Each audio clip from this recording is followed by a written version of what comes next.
मंच पर उपस्थित प्लम ग्रोअर फोरम कोटगढ़ के फाउंडर श्री दीपक सिंघा जी और इनके साथ आए हुए मैनेजर अनूप ब्लैक जी और जो और साथ में ग्रोअर्स यहाँ उपस्थित हैं, हमारे केंद्र के प्रभारी डॉक्टर डीपी शर्मा जी, केंद्र के वैज्ञानिक डॉक्टर सीमा, डॉक्टर बंटी, डॉक्टर अनुराग और आज हमारे यहाँ पर जो आर्या की ट्रेनीज जो आए हैं, आप सभी का आज के इस कार्यक्रम में हार्दिक स्वागत एवं अभिनंदन। आज ये बहुत खुशी की बात है, यहाँ हमारे पास कोटगढ़ से जो प्लम ग्रोअर फोरम है, इसके फाउंडर हमारे बीच में उपस्थित हैं। सर का बहुत लंबा एक्सपीरियंस इस क्षेत्र में है, तो हमारे लिए भी ये बड़े सौभाग्य की बात है सर कि आज आप हमारे बीच में यहाँ उपस्थित हुए हैं और ख़ास तौर पे उस दिन जब हमारे यहाँ पर एक ट्रेनिंग ऑलरेडी हम कर रहे हैं, जिसमें ये nursery production of fruit crop के ऊपर ये ट्रेनिंग है हमारी 3 दिन का ये प्रशिक्षण शिविर यहाँ स्टार्ट हो रहा है। आज एक आर्या का हमारे पास प्रोजेक्ट है जिसमें हम जो यंग एंटरप्रेन्योर्स उद्यमी हम इसके लिए तैयार कर रहे हैं, जो फल उत्पादन से नर्सरी का जो फल उत्पादन है इससे संबंधित ये ट्रेनिंग है हमारी। तो हम खुशकिस्मत समझते हैं अपने आप को कि आज हमारे बीच में सर यहाँ हैं, तो हमारे जो ट्रेनीज हैं उनको सर का एक्सपीरियंस भी जानने को मिलेगा, क्योंकि आप लोगों ने जिस प्रकार फलदार पौधों की नर्सरी का जो कार्य करना है, तो नर्सरी उत्पादन के लिए बडवुड बैंक नेचुरली आपको मेंटेन करना पड़ेगा। तो क्योंकि स्टोन फ्रूट्स का ही एरिया हमारा मुख्यतः जाना जाता है, हमारा सोलन डिस्ट्रिक्ट भी, तो उसमें फिर आपको सर से भी हम यहाँ लेक्चर करवाएंगे ताकि इनका एक्सपीरियंस से भी आप काफ़ी कुछ आपको सीखने को मिलेगा। और साथ ही साथ जो हमारे केंद्र के यहाँ वैज्ञानिक हैं, हमारे जो इंचार्ज हैं डॉक्टर डीपी शर्मा, वो भी फल वैज्ञानिक हैं, बहुत ही इनका भी लंबा विशाल अनुभव है सर का फल उत्पादन में, और ख़ास तौर पे ये खुद भी एक बागवान है, तो इनका भी आपको एक्सपीरियंस जो अपना सर भी शेयर करेंगे और किस प्रकार आप जो प्लम के पौधे हैं उसकी कांट छांट या तमाम विषयों के ऊपर आज जानकारी दी जाएगी। और साथ ही साथ जो हमारे यहाँ फल वैज्ञानिक डॉक्टर बंटी शिला हैं, वो भी आपको फल उत्पादन से जुड़ी हुई जानकारियाँ देंगे।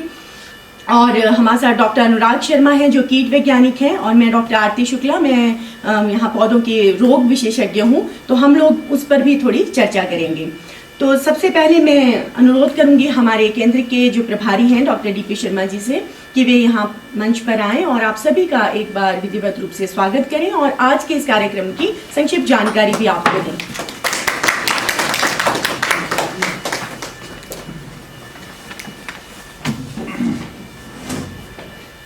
सर्वप्रथम सभी को मेरा सादर नमन।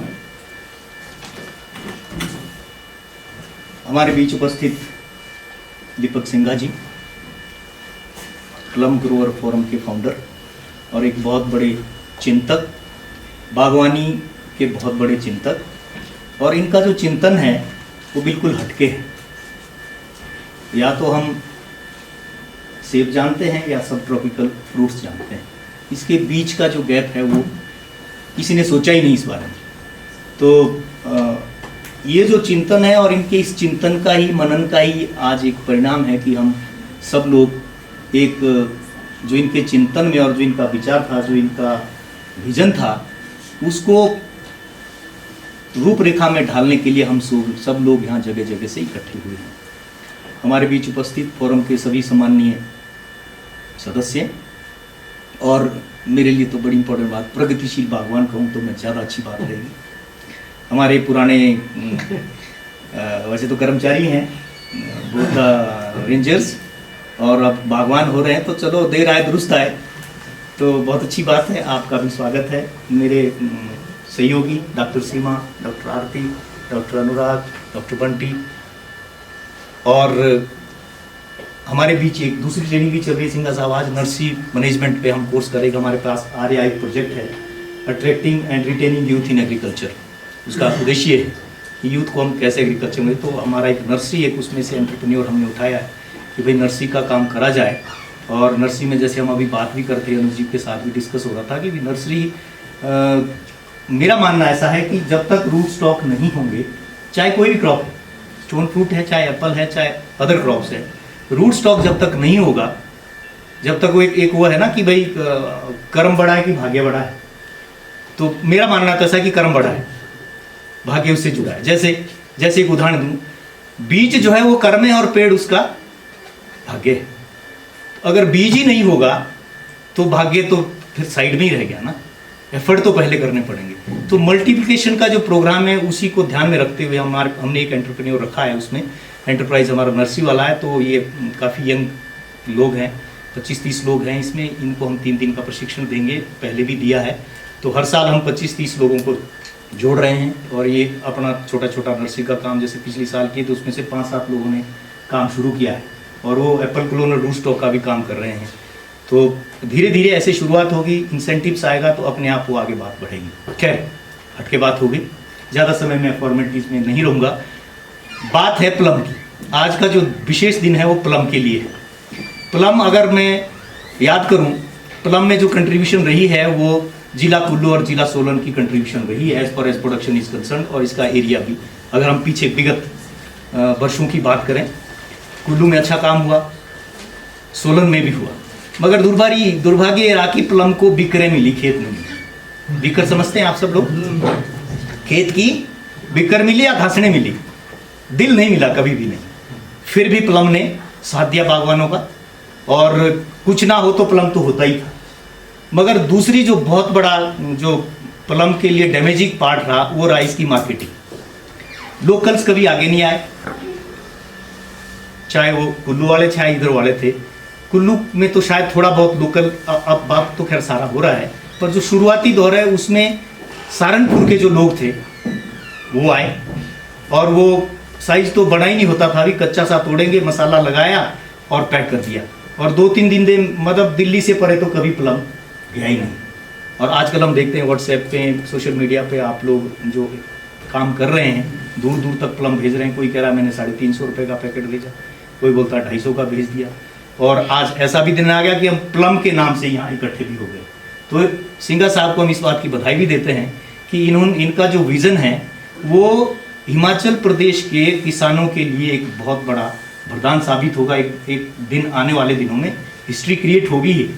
और प्रिकॉशंस हमें इसमें लेने की ये बात है कि it should be purely non political organisation रहना चाहिए, ऐसा मेरा अपनी सोच है मेरी। और किसान इसमें एक और हमारी दिक्कत रहती है कि थोड़े इंफॉर्मेशन शेयरिंग में कई किसान जो है ना वो कंजर्वेटिव होते हैं। Sharing of information should not be conservative.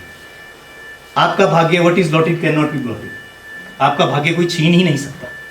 तो जितनी बढ़िया और सही तरीके से आज तो हमारे पास इतने साधन हैं, सोशल मीडिया है, किसी से मतलब सब कुछ आप with in second without any expenditure हम शेयर कर सकते हैं। तो मेरा ये भी निवेदन रहेगा कि जो इन्फॉर्मेशन शेयरिंग है वो बड़ी ट्रांसपेरेंट होनी चाहिए और बड़ी दिल से होनी, ये सोच के कि भाई यार मेरा छोटा भाई अगर उठ जाता है तो मेरे लिए इससे बड़ी क्या स्वाभाविक बात है।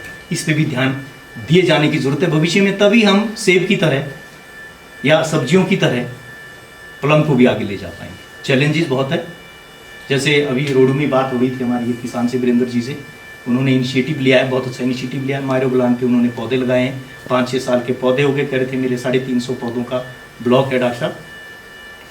तो जो उनसे इंफॉर्मेटरी हम प्रिलिमिनरी जो इंफॉर्मेशन ले रहे थे, तो अभी इसमें यही नहीं है पता कि हमें करना क्या है। जैसे रूट स्टॉक कौन सा करना है, हम जो अभी जो कर रहे हैं, अभी तो हम वही कर रहे हैं कि भाई चूल्ही है, चूल्ही पे हमने प्लम लगा दिया और काम हो गया। मगर आज जमाना रूट स्टॉक का है, बेहतर चाहिए, जितना अच्छा रूट स्टॉक होगा उतनी बढ़िया प्रोडक्शन होगी। तो 2-3 रूट स्टॉक जो अच्छे रूट स्टॉक है प्लम के लिए, पिक्सी है, मायरोबलान है, सेंट जूलियन है, इन पे काम किया जा सकता है, कर रहे हैं। बहुत अच्छा इनिशिएटिव शुरू हो भी चुका है, ये इनके ही मुंह से हम सुनेंगे तो ज़्यादा अच्छा लगेगा, और इस तरह का काम हमारा चला रहेगा। तो मैं ऐसा चाहूँगा सिंघा साहब कि इससे पहले कि हम डेलिब्रेशन शुरू करें, पहले तो सिंघा साहब हम सबको थोड़ा सा उद्बोधन करें हमारा, और उसके बाद जो आपके वैराइटल वर्टिकल हेड हैं अनूप जी, वो भी थोड़ा सा हमें बताएं, ताकि उसको भी ध्यान में रखते हुए हम फिर आगे अपनी उसको थोड़ा सा बढ़ा सकें। तो इस तरह अगर किया जाए, उसके बाद हम जब लंच के बाद हम दोबारा एक बार बैठेंगे तो फार्मर फीडबैक भी हम लेना चाहेंगे, ताकि इकट्ठे बैठ के हम स्ट्रेटेजी बना सकें। जैसे MOU साइन होने वाला है बहुत जल्दी यूनिवर्सिटीज़ के बीच में और प्लम ग्रोअर फोरम के बीच में, तो MOU साइन होने के लिए जब तक हमारे पास फार्मर फीडबैक नहीं है, हमारी जो रूपरेखा है वो कारगर नहीं हो सकती। स्ट्रेटेजी तभी हम अच्छी बना सकते हैं। तो जो लोग काम कर रहे हैं, चाहे वो ब्लैक एम्बर पे कर रहा है, चाहे फ्रायर पे कर रहा है, चाहे सेंटा रोजा पे कर रहे हैं, चाहे मेरी पूजा पे कर रहे हैं, चाहे रेडिप्यूट पे कर रहा है, वो सारी एक्सपीरियंसेस भी हमारे शेयर होंगे यहाँ, तो हम कारगर रूप से इसके लिए एक अच्छी स्ट्रेटेजी बना पाएंगे। तो अधिक समय ना देता हुआ मैं निवेदन करता हूँ सिंघा साहब से कि वो थोड़ा सा अपने इस फोरम के बारे में, हाउ ही स्टार्टेड और आज क्या पोजीशन है और किस तरह आगे चाहते हैं ये, उसका थोड़ा सा ये विवेचन करें। Thank you.